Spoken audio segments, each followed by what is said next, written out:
Hello नमस्कार and welcome to the Balaji classes. दोस्तों, आज का जो टॉपिक है वो है मॉडर्न हिस्ट्री का एक इंपॉर्टेंट टॉपिक जिसे बोलते हैं वायसराय। वायसराय एक ऐसा टॉपिक है, इसके अंतर्गत जितने भी वायसराय हैं उनसे रिलेटेड जितने भी फैक्ट हैं, उनके कार्यकाल के समय भी जो भी घटनाएं हैं उनको लेकर के बच्चों में बहुत कंफ्यूजन रहती है कि किस वायसराय के कार्यकाल में कौन सी घटना हुई। तो आज की वीडियो में मैं आपको पूरे वायसराय से रिलेटेड जितने भी फैक्ट हैं आपको आसानी से आज याद हो जाएंगे, बस आप वीडियो में बने रहिए। आज की वीडियो में मैं आपको पूरा विस्तार पूर्वक बताऊंगा कि किस तरह से क्या तरीके करके हम इस पूरे टॉपिक को याद रखें।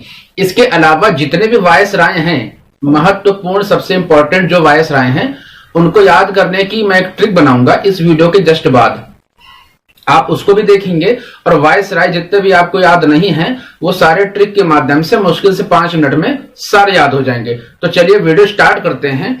आज हम देखेंगे कि वायसराय कौन कौन से ऐसे वायसराय हैं जिन पे हमें वर्क करना है, जो सबसे महत्वपूर्ण वायसराय हैं और उन्हें हमें याद रखना है। तो सबसे पहले तो हमें देखना होगा कैनिंग को। अभी हम बात करेंगे वायसराय का पद कैसे आया। पहले हम देख लें किस किस वायसराय को हमें याद रखना है और उनसे जुड़े घटनाएं जो है वो हमें देखनी है। तो लॉर्ड कैनिंग को देखना है, लॉर्ड मेयो को देखना है, लॉर्ड लिटन को देखना है, लॉर्ड रिपन को देखना है, लॉर्ड डफरिन को देखना है, लॉर्ड कर्जन को देखना है। लॉर्ड कर्जन के बाद हम देखेंगे लॉर्ड हॉर्डिंग को देखना है, हॉर्डिंग। लॉर्ड हॉर्डिंग के बाद हमें क्या देखना है, लॉर्ड चेम्सफोर्ड को देखना है, लॉर्ड चेम्सफोर्ड। उसके बाद लॉर्ड रीडिंग को देखना है। इसके अलावा और कौन से बच्चे, हाँ ठीक है, लॉर्ड रीडिंग के अलावा हमें देखना है इरविन को, लॉर्ड इरविन को। लॉर्ड इरविन के बाद हम देखेंगे वेलिंगटन को, लॉर्ड वेलिंगटन को, लॉर्ड वेलिंगटन। और लॉर्ड वेलिंगटन के अलावा हम देखेंगे लास्ट में लॉर्ड लिनलिथगो, लॉर्ड लिनलिथगो। और लॉर्ड लिनलिथगो के अलावा हम देखेंगे सर माउंटबेटन, माउंटबेटन। तो इस तरीके से जितने भी फैक्ट जुड़े होंगे, इन जितने भी वायसराय हैं इनको हम आसानी से आज की वीडियो में याद कर लेंगे और जो ट्रिक बताऊंगा उनसे इन सभी के आपको नाम याद हो जाएंगे और थोड़ा सा मैं और उसमें और एक्सप्लेन कर दूंगा तो आप रिलेट कर पाएंगे। तो चलिए हम सबसे पहले देखते हैं हमारे जो वायसराय हैं, इन वायसराय को हम देखेंगे। अब बात करते हैं कि वायसराय का जो पद है, ये जो वायसराय का पद है ये आया कहां से। वायसराय का ये पद है, ये वायसराय का पद कैसे आया, कैसे वायसराय का पद बना। तो आप जानते हैं कि 1600 ईस्वी में, सन 1600 ईस्वी में जो ईस्ट इंडिया कंपनी भारत में आई व्यापार के उद्देश्य से, यहां पर उसने एक युद्ध जीता, प्लासी का युद्ध। उसमें प्लासी के युद्ध में जो इनका नेतृत्व कर रहा था रॉबर्ट क्लाइव कर रहा था। कौन कर रहा था, रॉबर्ट क्लाइव। यहां पर पहला पद जो बना वो बंगाल में गवर्नर का बना। किसका बना, बंगाल के गवर्नर का, बंगाल के गवर्नर का पद बना। उसके बाद जो 1773 में रेगुलेटिंग एक्ट आया तो बंगाल का गवर्नर था उसे बना दिया गया बंगाल का गवर्नर जनरल। और पहला गवर्नर जनरल कौन था, तो पहला गवर्नर जनरल था लॉर्ड हेस्टिंग। कौन था, लॉर्ड हेस्टिंग बंगाल का पहला गवर्नर जनरल था। इसके बाद बात करते हैं बंगाल के गवर्नर, फिर उसके बाद बंगाल के गवर्नर जनरल, और उसके बाद फिर जो पद बना था वो था भारत का गवर्नर जनरल। बंगाल के गवर्नर जनरल के बाद भारत का गवर्नर जनरल, गवर्नर जनरल। अब भारत का जो गवर्नर जनरल था वो तो पहला कौन सा गवर्नर जनरल था, तो उसका नाम था लॉर्ड विलियम बेंटिक। उसका क्या नाम था, लॉर्ड विलियम बेंटिक भारत का पहला गवर्नर जनरल था। तो यहां तक की बात हमने जो रिलेट करी है, अब इस बात पर हम आते हैं कि वायसराय का पद कैसे आया, कौन पहला वायसराय था, कौन अंतिम भारत के गवर्नर जनरल था, इसको हम देखते हैं। तो आपको अच्छी तरह से पता है कि भारत में 1857 की क्रांति हुई थी। तो 1857 की जो क्रांति हुई थी, उस क्रांति को अंग्रेजों ने दबा दिया था, उसे बुरी तरह से उसका दमन किया था। और 1857 की क्रांति के बाद भारत की जो शासन व्यवस्था थी, जो कि कंपनी के हाथों में चल रही थी, ईस्ट इंडिया कंपनी के हाथों में थी, वो ब्रिटिश क्राउन के हाथों में 1858 में चली गई। यानी 1857 की क्रांति, 1857 की जो क्रांति थी, उस क्रांति के दमन के बाद, क्रांति के दमन के बाद यानी उसको खत्म करने के बाद 1858 में जो भी शासन था वो कंपनी के हाथ से निकल कहां चला गया। 1858 में जो शासन था वो कंपनी के हाथों से निकलकर चला गया था ब्रिटिश क्राउन के पास। कहां चला गया था? ब्रिटिश क्राउन या ब्रिटिश सरकार के सीधे हाथों में चला गया था, ब्रिटिश क्राउन के हाथों में। और ब्रिटिश क्राउन ने कंपनी यानी जो भारत का गवर्नर जनरल रहता था, उस पद को खत्म कर दिया। क्या कर दिया? इस पद को खत्म कर दिया। और इसकी जगह एक नए पद की उत्पत्ति हुई जिसे बोलते हैं वायसराय। क्या बोलते हैं? वायसराय। तो इस तरीके से वायसराय का पद आया। अब हम लोग वायसराय के पद पर डिस्कस करेंगे। आई होप आप यहां तक रिलेट कर पाए होंगे। चलिए यहां से हम इसको आगे वायसराय पर डिस्कस करते हैं। तो इतनी चीज आपको समझना है कि किस तरह से भारत का पहला गवर्नर बना रॉबर्ट क्लाइव, फिर गवर्नर के बाद किस तरह से भारत का गवर्नर जनरल रेगुलेटिंग एक्ट के अंतर्गत बना, गवर्नर जनरल के बाद भारत का जो गवर्नर जनरल जो लॉर्ड विलियम बेंटिक था, उसके बाद वायसराय का पद 1857 की क्रांति के बाद जो 1858 का जो अधिनियम था, उसके बाद वायसराय का पद आया। तो बात करते हैं कि वायसराय कौन था पहला। तो हम यहां पर बात कर रहे हैं, जैसे अभी मैंने आपको बताया था, लॉर्ड कैनिंग के बारे में। लॉर्ड कैनिंग, तो लॉर्ड कैनिंग भारत का पहला गवर्नर जनरल था। भारत का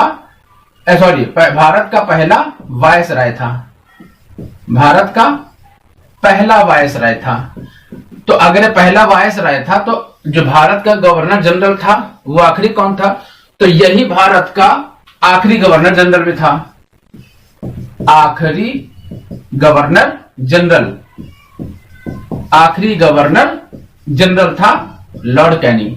अब क्यों था? मैंने आपको बताया, तो 1857 की क्रांति हुई थी। तो 1857 की जो क्रांति थी, ये सबसे प्रमुख घटना इसी के शासनकाल में, लॉर्ड कैनिंग के शासनकाल में 1857 की क्रांति हो गई थी। इसी कारण वायसराय के पद की उत्पत्ति हुई। तो प्रश्न अक्सर बनता है, ये फैक्ट सबसे इंपॉर्टेंट, इस फैक्ट से सबसे ज्यादा प्रश्न बनते हैं कि 1857 की जो प्रमुख क्रांति थी, जिसे स्वतंत्रता संग्राम कहा जा सकता है, कहते हैं बहुत सारे जो भारतीय विद्वान हैं, किंतु जो ब्रिटिश विद्वान हैं ये इसे सैनिक विद्रोह कहते हैं 1857 की क्रांति को। लेकिन हमारे यहाँ जो वीडी सावरकर थे, उन्होंने कहा था कि यह पहला राष्ट्रीय आंदोलन था, जन आंदोलन था, 1857 की क्रांति थी। तो 1857 की जो क्रांति थी वो लॉर्ड कैनिंग के शासनकाल में हुई थी। तो यह सबसे प्रमुख घटना है इसके शासनकाल की। इसके बाद इसने और क्या किया था? तो इसके शासनकाल में और बहुत सारी चीजें हुई थी, इसको आप देखेंगे। इसने क्या किया था कि इसके ही शासनकाल में जो विधवा पुनर्विवाह अधिनियम था, वो समाप्त हो गया था। तो विधवा पुनर्विवाह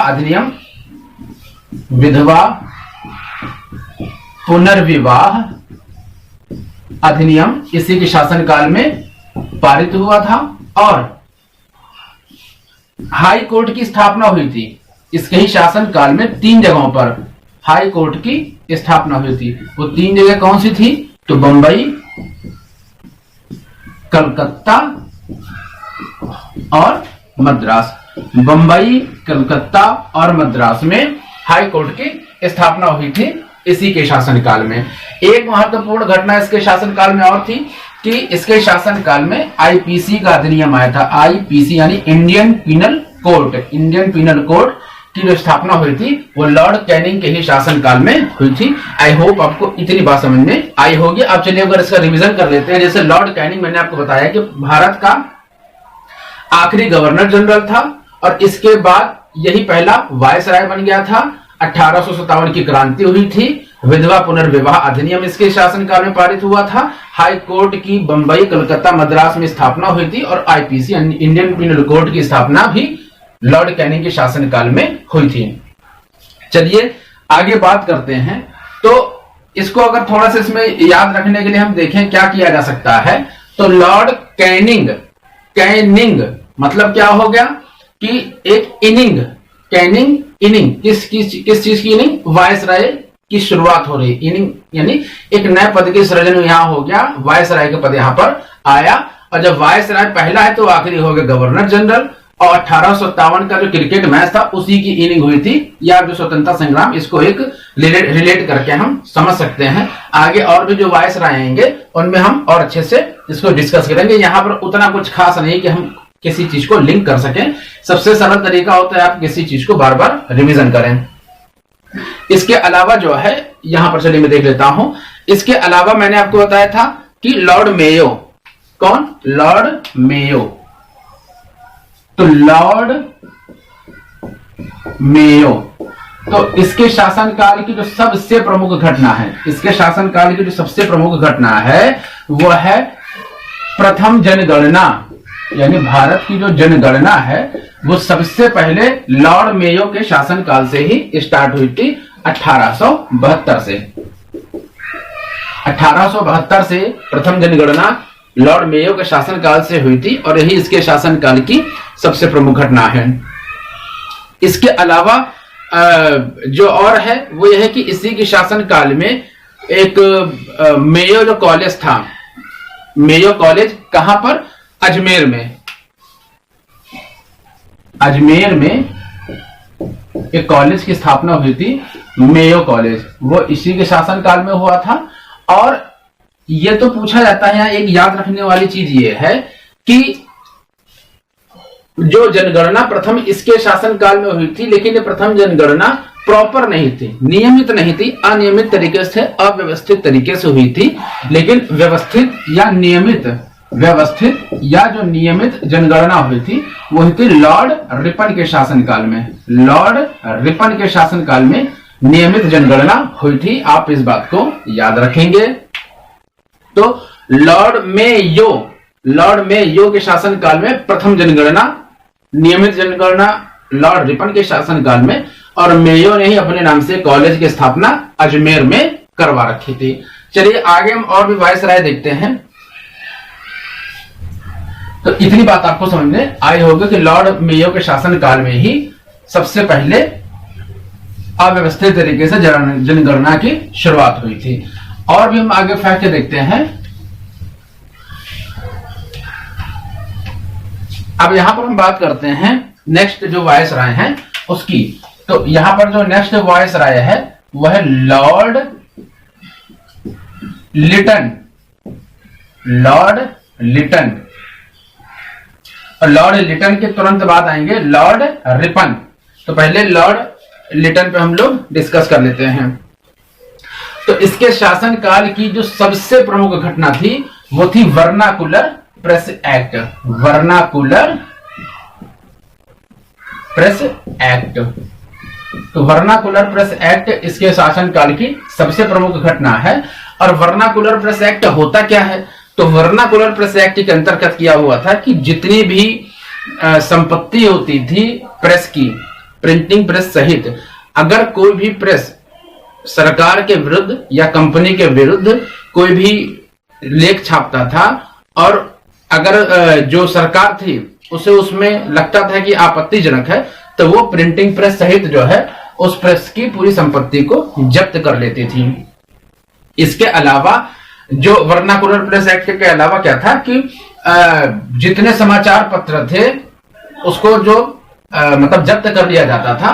तो यही इनके शासनकाल की सबसे प्रमुख घटना थी। इसके अलावा जो हम अगर और देखें तो लॉर्ड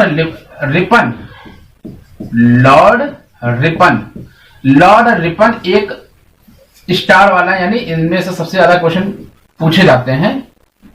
जितना मैं बता रहा हूं वायसराय तो हैं, लेकिन कुछ ऐसे हैं जो मतलब इन पे ज्यादा पूछा जाता है। तो जैसे लॉर्ड लिटन के बाद लॉर्ड रिपन, इन्होंने वर्नाकुलर प्रेस एक्ट लगाया था। तो इन्होंने वर्नाकुलर प्रेस एक्ट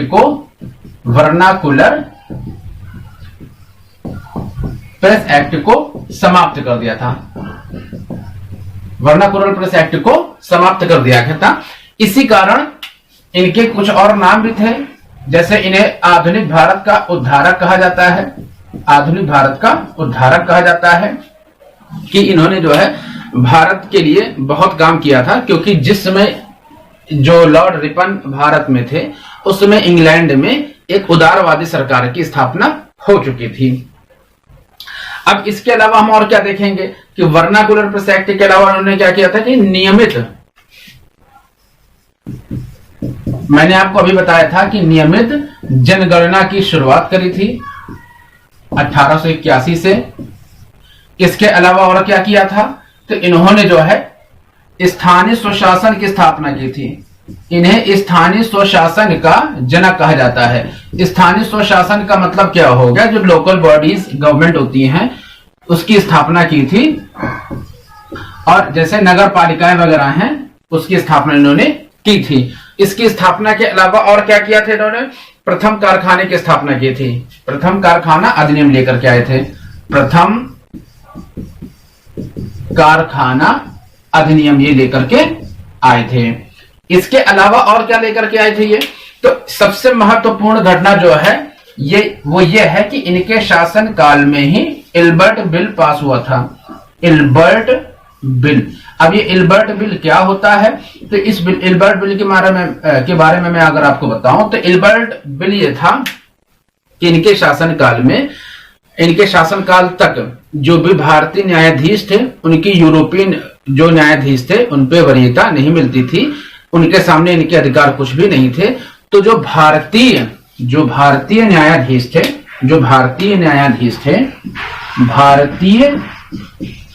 न्यायाधीश तो भारतीय न्यायाधीश की अधिकार की जो बराबरी हो गई थी वो यूरोपीय न्यायाधीशों के बराबर।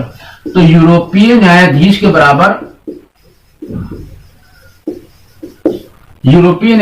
के बराबर इनके अधिकार हो गए थे भारतीय न्यायाधीशों के। इस बिल को हम बोलते थे इल्बर्ट बिल। तो इस तरीके से आई होप आपको सारे फैक्ट याद हो गए होंगे। लॉर्ड लिटन के शासनकाल में वर्नाकुलर प्रेस एक्ट पारित हुआ था, लेकिन रिपन ने उसको खत्म कर दिया था, समाप्त कर दिया गया था। और इन्हें आधुनिक भारत का उद्धारक कहते हैं। नियमित जनगणना इनके शासनकाल में शुरू हुई थी, प्रॉपर जनगणना, और प्रत्येक 10 साल में जनगणना होती है, पर 10 ईयर में। इसके अलावा लोकल बॉडीज गवर्नमेंट की इन्होंने स्थानीय स्वशासन की इन्होंने स्थापना की थी। प्रथम कारखाना अधिनियम इनके ही शासनकाल में पारित हुआ था। और सबसे प्रमुख इल्बर्ट बिल जो है वो इनके शासनकाल में पारित हुआ था। आई होप आपको सारी बात समझ में आ गई होगी। इसके बाद लॉर्ड रिपन के बाद जो बात आती है वो होती है लॉर्ड डफरिन की। लॉर्ड डफरिन, तो इसको आप कैसे याद रखेंगे, इसको याद रखने के लिए आप देख रहे हैं यहां पर, यहां लिखा है डफरिन, और डफरिन में आप देख रहे हैं डफर शब्द निकल रहा है। तो आप जानते हैं कि इसके शासन काल की जो सबसे प्रमुख घटना थी वो थी 1885 में कांग्रेस की स्थापना। ये इसके शासन काल की सबसे प्रमुख घटना थी, 1885 में कांग्रेस की स्थापना। तो इतना डफर था ये कि अपने लिए ही डफरिन इतना डफर था कि इसके शासन काल में एक ऐसी पार्टी की इसने स्थापना इसके शासनकाल में हो गई कि जो आगे चल करके इनके सर में दर्द साबित हुई। और इस कांग्रेस और कुछ अन्य पार्टीज, हमारे कुछ और शहीद थे, देशभक्त थे, जिन्होंने कांग्रेस के साथ काम करके और मतलब इंडिविजुअल व्यक्तिगत रूप से भी जो है वो बहुत उन्होंने काम किया था। और अंततः भारत को स्वतंत्रता मिली थी 1947 में। इसके अलावा अगर हम देखेंगे तो लॉर्ड डफरिन के अलावा जो है एक महत्वपूर्ण है वो है लॉर्ड कर्जन। तो अब इसको हम कैसे याद करेंगे? तो डफरिन इतना डफर था कि उसने जो है एक ऐसी पार्टी की स्थापना अपने शासनकाल में हुई कि जो आगे चल करके इनके सर में, अंग्रेजों के सर में दर्द हुई और स्वतंत्रता तक ये लड़ती रही। इसके अलावा और हम देखते हैं, तो इसके अलावा अगर हम देखेंगे तो लॉर्ड कर्जन को देखेंगे। लॉर्ड कर्जन, अब इसको कैसे याद रखते हैं, इसको देखिएगा, लॉर्ड कर्जन। तो आप यहां पर देख रहे हैं कि लॉर्ड कर्जन, और लॉर्ड कर्जन ने क्या कर दिया? डाइवर्जन कर दिया। क्या कर दिया? डाइवर्जन कर दिया। डाइवर्जन का मतलब किसी चीज को दो भागों में बांटना, दो भागों में बांटना। तो अब इनके शासनकाल की जो घटना है, कर्जन ने डाइवर्जन कर दिया या बांट दिया, उसी से संबंधित है कि इन्होंने 1905 में जो बंगाल था उसका विभाजन कर दिया। बंगाल था उसका विभाजन कर दिया। आप जैसे यहां पर नक्शा देखते हैं, अगर जैसे मान लीजिए ये भारत का नक्शा है,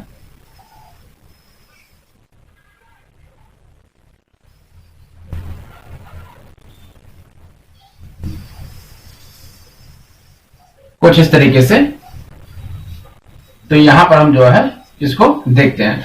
तो बंगाल जो है यहां पर कहीं पर ये बंगाल आप मान लीजिए, और बंगाल का क्या हुआ था, इसने जो है दो भागों में विभाजित कर दिया था। क्यों विभाजित किया था? कि उस समय जो बंगाल था वो सबसे प्रमुख राष्ट्र था, सबसे बड़ा एक राष्ट्र था, और यहां इस बंगाल की वजह से पूरे भारत में इन्हें अपनी क्रांतिकारी जो अंग्रेजों की जो नीतियां थी उसे फैलाने में बड़ी समस्या हो रही थी। तो इसने क्या किया था कि डाइवर्जन कर दिया था, बंगाल का विभाजन कर दिया था, और ये जो साइड था, ये जो साइड थी इसे बोलते थे पूर्वी बंगाल, और ये जो था आपका पश्चिमी बंगाल हो गया था, वेस्ट बंगाल, पश्चिमी बंगाल। और इस बंगाल के विभाजन के बाद क्या हो गया था कि यहां पर ढाका इसकी राजधानी हो गई थी, इसकी पूर्वी बंगाल की, और इसकी हो गई थी कलकत्ता। इसकी डिस्कस हम और आगे करेंगे नेक्स्ट वीडियो में, जब हम आधुनिक भारत को अच्छे से डिस्कस करेंगे। यहां पर नॉर्मल से एक बात मैंने आपको बताई है। तो किस तरीके से विभाजन हुआ था, क्यों हुआ था? क्योंकि बंगाल एक मुख्य राष्ट्र था। तो इन्होंने वहां पर विभाजन कर दिया, और हिंदू मुस्लिम की जो है वो भावनाएं भड़क गई, यानी अलग अलग विभाजन के बाद हिंदू मुस्लिम के आधार पर उसको बांट दिया था। इसके अलावा इसके शासनकाल की सबसे महत्वपूर्ण घटना क्या थी? तो एक घटना ये थी कि पुरातत्व विभाग की इसके शासनकाल में स्थापना हो गई थी। भारतीय विश्वविद्यालय की इसके शासनकाल में स्थापना हुई थी। सिंचाई आयोग की इसके शासनकाल में स्थापना हुई थी। तो ये जितनी बातें हैं आप इसको याद रखिएगा कि डाइवर्जन कर दिया था, कर्जन ने डाइवर्जन कर दिया था, 1905 में बंगाल का विभाजन कर दिया था। अब जो पुरातत्व विभाग की स्थापना किस लिए की थी? जितनी प्राचीन इमारतें हैं, प्राचीन इमारतों की देखरेख और उनकी मरम्मत के लिए जो है वो पुरातत्व विभाग की स्थापना की थी। भारतीय विश्वविद्यालय अधिनियम इसके शासनकाल में पारित हुआ था, और सिंचाई आयोग की स्थापना हुई थी। तो आई होप आपको इससे रिलेटेड जितने फैक्ट हैं वो याद हुए होंगे। इसके बाद क्या हुआ था? तो कर्जन के बाद जो आया था वो आया था हॉर्डिंग। कर्जन के बाद आया था हॉर्डिंग। तो इसको भी आप देखिएगा कैसे हम याद करते हैं। Lord Harding, Lord Harding. अब जब बंगाल का विभाजन हो गया तो क्या हो गया? भारत में जितने भी राष्ट्रवादी थे, जैसे बाल गंगाधर तिलक, इन्होंने जो है स्वदेशी शुरू कर दिया, स्वदेशी आंदोलन शुरू कर दिया। तो बड़ी बड़ी होर्डिंग लग गई। होर्डिंग से क्या हो गया? होर्डिंग लग गई। होर्डिंग आप जानते हैं, जो फ्लैक्स बोर्ड होते हैं चौराहों पर, आप अक्सर कंपनी के प्रचार या दशहरा और दीपावली बधाई वाले जो फ्लैक्स लगते हैं, तो इस तरीके से लॉर्ड हॉर्डिंग के शासनकाल में होर्डिंग लग गई। और किस बात की होर्डिंग लग गई?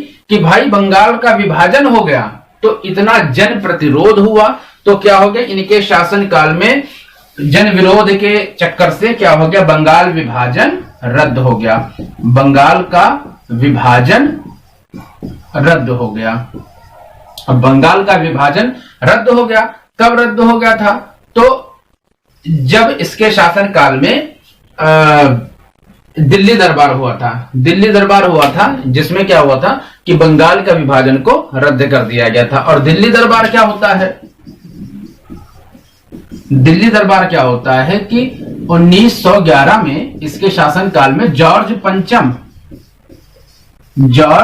पंचम जो कि भारत का सम्राट घोषित किया गया था। और दिल्ली में जो विदेशी क्राउन जो ब्रिटिश क्राउन थे उनके जो राजशाही जो कार्यक्रम होते थे वो दिल्ली में होते थे। तो जैसे जॉर्ज पंचम को सम्राट घोषित किया गया था 1911 में, तो दिल्ली दरबार की स्थापना हुई थी। आपको समझ में आया होगा दिल्ली दरबार क्या है। तो इसके शासन काल में क्या हो गया था कि दिल्ली जब दरबार बन गया तो जो राजधानी थी उस समय, राजधानी कलकत्ता थी और कलकत्ता से ये राजधानी आ गई दिल्ली में। तो ये पूछा जा सकता है, प्रश्न बनता है कि किसके शासन काल में जो राजधानी कलकत्ता से दिल्ली आई थी? तो लॉर्ड हार्डिंग के शासन काल में जो राजधानी थी वो कलकत्ता से दिल्ली आई थी। आई होप आपको इतनी बात समझ में आई होगी। अब 1911 के शासन काल में जो राजधानी कलकत्ता से दिल्ली आई थी, 11 में घोषणा हुई थी, 12 में आई थी। तो 1914 में एक मुख्य घटना थी, मैं और बता दूं आपको कि इसके शासन काल में वर्ल्ड वॉर फर्स्ट हुआ था। प्रथम विश्व युद्ध की शुरुआत हो गई थी इसके शासन काल में ही। तो आई होप आपको इतनी बातें समझ में आई होंगी कि हार्डिंग के शासन काल की क्या घटना थी। अब हम देखेंगे लॉर्ड चेम्सफोर्ड को।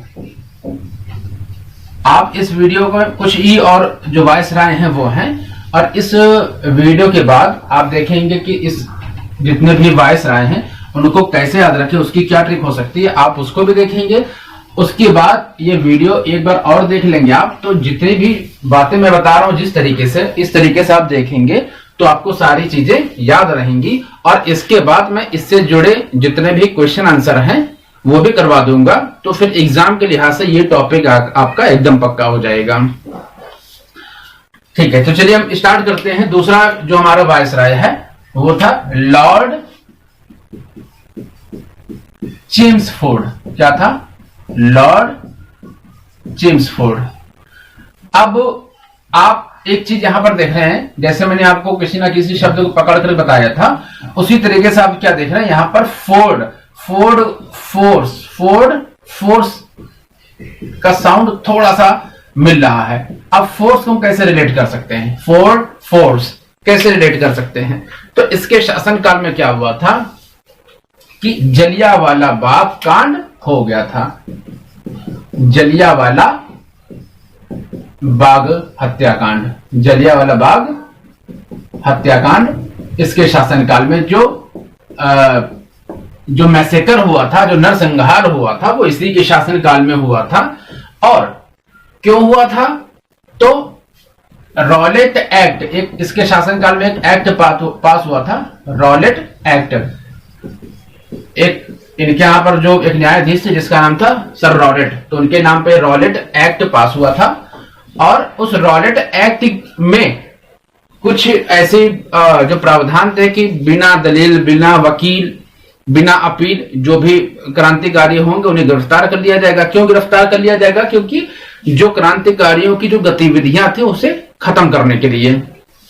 तो उसके विरोध में अमृतसर में, कहां पर? अमृतसर में एक स्थान है, अमृतसर में एक स्थान है जलियांवाला बाग। वहां पर बहुत ही शांतिपूर्ण सभा का आयोजन हो रहा था। शांतिपूर्ण सभा का आयोजन हो रहा था। तो उस आयोजन में क्या हुआ था? एक डायन थी जिसका नाम था जनरल डायर। डायन याद रख सकते हैं किसने गोलियां चलवाई थी? डायर, जो कि जिसने डायन वाला काम किया था। इसने अंधाधुंध गोलियां चलवा दी थी। क्या करी थी? इसने अंधाधुंध गोलियां चलवाई थी। और उस अंधाधुंध गोली चलवाने में क्या हुआ था कि हजारों लोग जान गंवा दी थी अपनी। और चूंकि वो जो स्थान था अमृतसर जो बाग है, अमृतसर का जलियांवाला बाग, वो उसमें जो आने और जाने का जो रास्ता था सिर्फ एक ही था। यानी आदमी की एंट्री भी एक ही जगह से होगी, एग्जिट भी एक ही जगह से हो गया। होगी। तो ये एंट्री वाली जगह पर खड़ा हो गया और उसने अंधाधुंध गोलियां चलवाई, जिसमें हजारों मासूम मारे गए थे, क्रांतिकारी मारे गए थे जो बड़ी शांतिपूर्ण सभा कर रहे थे। तो किसने गोलियां चलवाई थी? जनरल डायर ने। और बाद में ये मुकदमा चला था इसके ऊपर, जिसमें 2 समितियां बनी थी। तो बाकी जो है उसको हम फिर से नेक्स्ट वीडियो में देखेंगे। यहां पर हम सिर्फ इससे रिलेटेड घटनाएं देख लेते हैं। तो जलियांवाला बाग हत्याकांड हुआ था, उसके बाद रॉलेट एक्ट आया था, जनरल डायर ने गोलियां चलवा दी थी। इसके अलावा क्या हुआ था कि जलियांवाला बाग हत्याकांड के बाद क्या हो गया था कि गांधी जी ने क्या कर दिया था? असहयोग आंदोलन शुरू कर दिया था। क्या किया था? असहयोग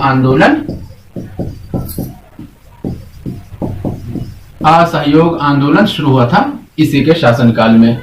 तो इस तरीके से लॉर्ड चेम्सफोर्ड के शासनकाल की एक घटना थी। इसके अलावा हम और देखते हैं, नेक्स्ट हमारा जो वायसराय है वह लॉर्ड रीडिंग।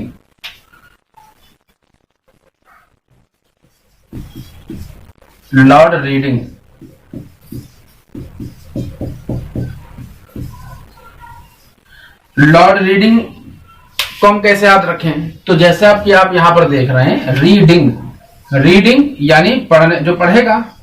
रीडिंग मतलब क्या हो गया? पढ़ना। तो जो लॉर्ड रीडिंग था उसके शासनकाल की सबसे प्रमुख घटना क्या थी?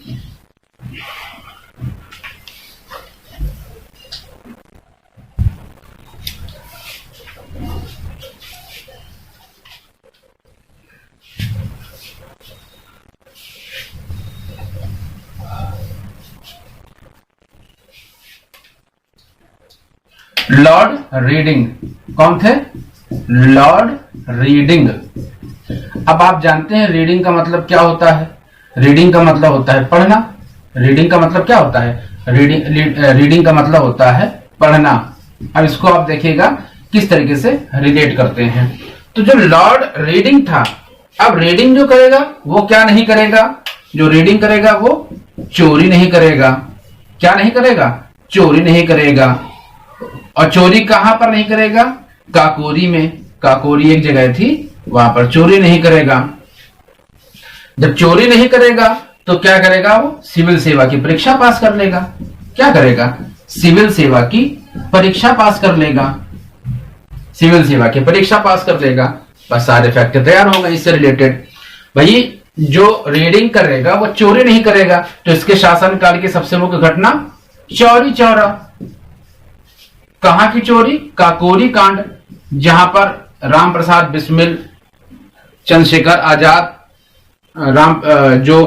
तो जितने भी ये क्रांतिकारी थे जिन्होंने काकोरी कांड किया था और सरकारी ट्रेन से खजाना लूट लिया था। तकरीबन 4000 रुपए के आसपास की लूट की थी। और बाद में इन्हें गिरफ्तार करके इन लोगों को अशफाक उल्ला खान, राम प्रसाद बिस्मिल, इनको गिरफ्तार कर लिया गया था। और जो चंद्रशेखर आजाद थे वो भाग गए थे और बाकी इन लोगों को फांसी दे दी गई थी। तकरीबन उन्होंने 4000 रुपए की जो सरकारी संपत्ति को लूट लिया था। तो चौरी चौरा कांड इनके शासनकाल में हुआ था, काकोरी कांड हुआ था और सिविल सेवा की जो परीक्षा थी वो इसकी शुरुआत इसके शासनकाल में, लॉर्ड रीडिंग के काल में शुरुआत हुई थी। यानी सिविल सेवा के एग्जाम शुरू हो गए थे।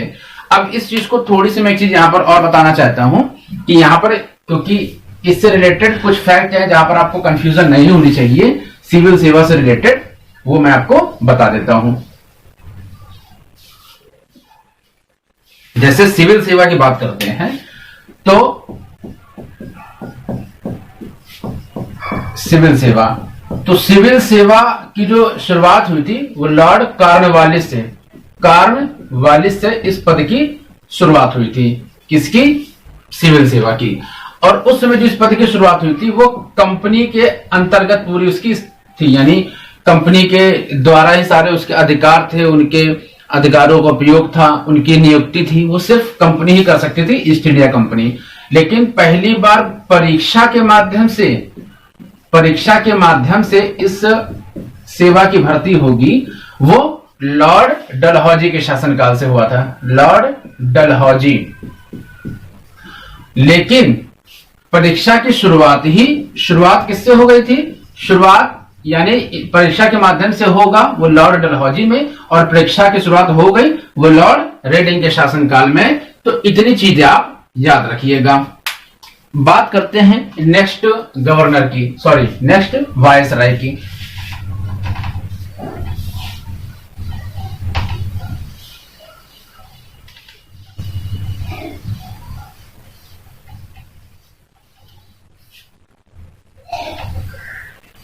तो जो नेक्स्ट वायसराय था वो था लॉर्ड इरविन।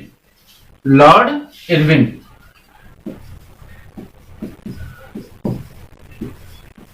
आपने बहुत बार सुना होगा कि गांधी इरविन समझौता, गांधी इरविन समझौता, ये बहुत बार सुना होगा। ये एक फेमस समझौता है।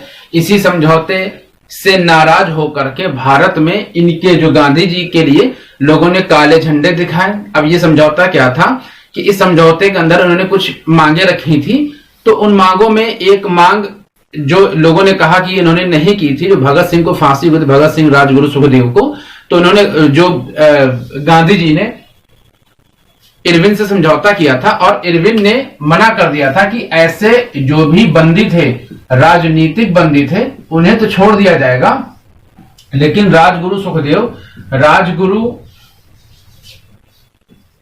राजगुरु सुखदेव और भगत सिंह, इनको सजा मिलेगी, इनको नहीं छोड़ा जाएगा। तो इस समझौते के तहत गांधी जी ने समझौता कर लिया था इरविन से और कुछ राजनीतिक बंदी छोड़ दिए गए थे, लेकिन इन्हें फांसी हो गई थी। इन्हें क्या हो गई थी? इन्हें फांसी हो गई थी। तो इनकी फांसी के विरोध में ही पूरे भारत में गांधी जी को काले झंडे दिखाए गए थे। लोगों ने अपने हाथ पे काली पट्टियां बांधी थी। तो इस तरीके से ये गांधी इरविन समझौता था। तो इस तरीके से आप इरविन को याद रख सकते हैं। और इनके शासनकाल में प्रमुख घटना क्या थी? तो गांधी जी ने सविनय अवज्ञा शुरू किया था। सविनय अवज्ञा आंदोलन किया था गांधी जी ने इसके शासनकाल में। तो सविनय अवज्ञा क्या थी कि जो सरकार थी उनकी किसी बात को नहीं माना जा रहा था। यही सविनय अवज्ञा का मुख्य था। बाकी आगे जब मैं आपको आधुनिक भारत की और वीडियो बताऊंगा तो सारी चीजें मैं डिटेल्स बताऊंगा। अभी मेरा सिर्फ मकसद है कि जितने भी फैक्ट हैं वो आपको याद रहें आपके एग्जाम के लिए। तो सविनय अवज्ञा आंदोलन हो गया था। प्रथम गोलमेज सम्मेलन भी इसी के शासनकाल में हुआ था। जब सविनय अवज्ञा हो गया था तो क्या हो गया था कि जो अंग्रेज घबरा गए थे और इनकी इस जो आंदोलन को खत्म करना चाहते थे, तो गांधी इरविन समझौता हुआ और इसके तहत प्रथम गोलमेज सम्मेलन हुआ था। प्रथम गोलमेज सम्मेलन। और जो गोलमेज सम्मेलन थे वो कुल मिलाकर के 3 गोलमेज सम्मेलन हुए थे, जिसमें से कि पहला गोलमेज सम्मेलन लॉर्ड इरविन के शासनकाल में हुआ था। इसके अलावा जो है एक और जो वायसराय थे वो थे वेलिंगटन, लॉर्ड वेलिंगटन।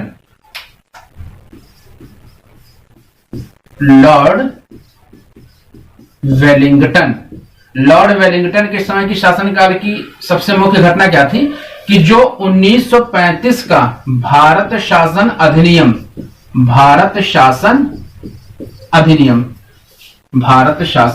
अधिनियम जो पारित हुआ था वो लॉर्ड वेलिंगटन के शासनकाल में ही पारित हुआ था। इसी के टाइम पे पारित हुआ था। और इस अधिनियम की विशेषता क्या थी? ये क्या था अधिनियम?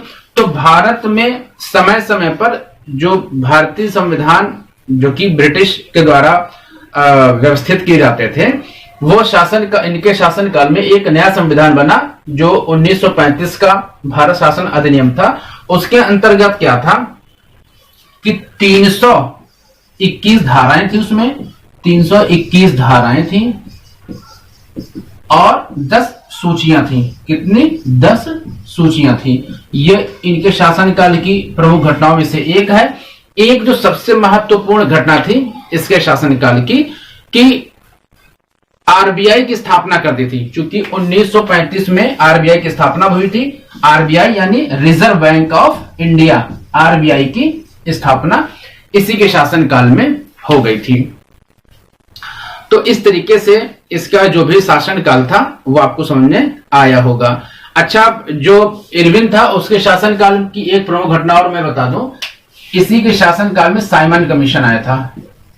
Simon commission, go back Simon commission इसी के शासनकाल में हुआ था, जिसका विरोध करते हुए लाला लाजपत राय की मृत्यु हो गई थी। लाला लाजपत राय, इनकी लाठियों से जब लाठी चार्ज हुई थी तो इनकी मृत्यु हो गई थी। और इनका एक बहुत इंपॉर्टेंट वाक्य है कि मेरे सर पर पड़ी हुई हर एक लाठी अंग्रेजों की कब जो ताबूत की कील साबित होगी। यह प्रश्न पूछा जाता है सीधे कि किसने कहा था कि मेरे सर पर प्रहार की गई हर एक लाठी अंग्रेजों के जो शासन के कब्र की या ताबूत की अंतिम कील साबित होगी। तो लाला लाजपत राय ने कहा था। इसके बाद आएंगे लॉर्ड लिनलिथगो। कौन आएंगे? Lord Linlithgow. तो लॉर्ड लिनलिथगो को हम देखेंगे, इनके शासनकाल की मुख्य मुख्य घटनाएं क्या थी। तो लॉर्ड लिनलिथगो, लॉर्ड लिनलिथगो, तो लॉर्ड लिनलिथगो के शासनकाल की जो प्रमुख घटना थी वो ये थी कि इनके शासनकाल में ही भारत छोड़ो आंदोलन शुरू हो गया था। क्या शुरू हो गया था? भारत छोड़ो आंदोलन। भारत छोड़ो आंदोलन। अब इसे कैसे याद रखेंगे? तो यहां पर आप देख रहे हैं लिनलिथगो, गो मतलब जाओ, छोड़ो देश को हमारे, तो गो अंग्रेजों गो, भारत छोड़ो आंदोलन इसके शासनकाल में शुरू हो गया था। ये याद रखने का आपके लिए तरीका है। इसके अलावा जो क्रिप्स मिशन आया था, क्रिप्स मिशन इसके शासनकाल में आया था। अब ये क्रिप्स मिशन क्या है? तो क्रिप्स मिशन के अंतर्गत क्या था कि ये ऐसा मिशन था जिसके अंतर्गत कोई भी भारतीय नहीं था। कोई भी भारतीय नहीं था तो इसीलिए इसका विरोध हो रहा था। बाकी आगे हम डिटेल में समझेंगे ही। पहली बार आम चुनाव इसके शासनकाल में हुए थे और पहली बार आम चुनाव हुए थे। और जो मुख्य घटना थी इसके शासनकाल की कि भाई WWE इसके शासनकाल में हुआ था। WWE का मतलब वर्ल्ड वॉर सेकंड इसके शासनकाल में शुरू हो गया था। इसके बाद हम देखेंगे लॉर्ड माउंटबेटन को। लॉर्ड माउंटबेटन, लॉर्ड माउंटबेटन को देखेंगे। तो लॉर्ड माउंटबेटन की सिंपल सी चीज है ये कि इनके शासनकाल में यानी 1947 में हमारा देश स्वतंत्र हो गया था और जो वायसराय का पद था, वायसराय का जो पद था उसे समाप्त कर दिया गया था और भारत का जो गवर्नर जनरल था, गवर्नर जनरल पद की स्थापना पुनः कर दी गई थी। गवर्नर जनरल के पद की स्थापना पुनः कर दी गई थी। पुनः यानी फिर से कर दी गई थी। अब बात आती है कि जब हमारा स्वतंत्र देश हो गया था इसके शासनकाल में, तो स्वतंत्रता कैसे हुई थी? भारत और पाकिस्तान दो राष्ट्र के बीच में हमारे देश को बांट दिया गया था। तो देश को बांट दिया गया था, इसीलिए इसे कहते हैं मन बाटन योजना। मन बाटन योजना, माउंटबेटन के शासनकाल में मन बाटन योजना यानी भारत पाकिस्तान का जो विभाजन का समझौता हो गया था, यह अधिनियम पारित हो गया था।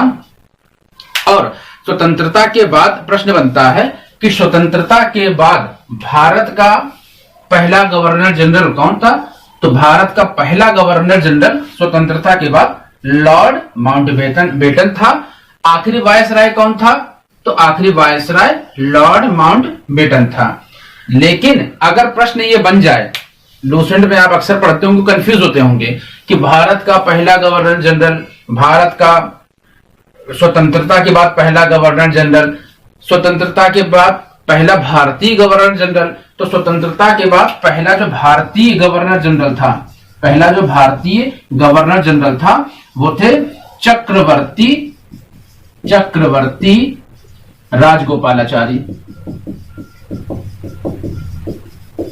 चक्रवर्ती राजगोपालाचारी। तो ये हो गया चक्रवर्ती राजगोपालाचारी। एक इंपॉर्टेंट प्रश्न बनता है कि वायसराय का पद कब से कब तक था?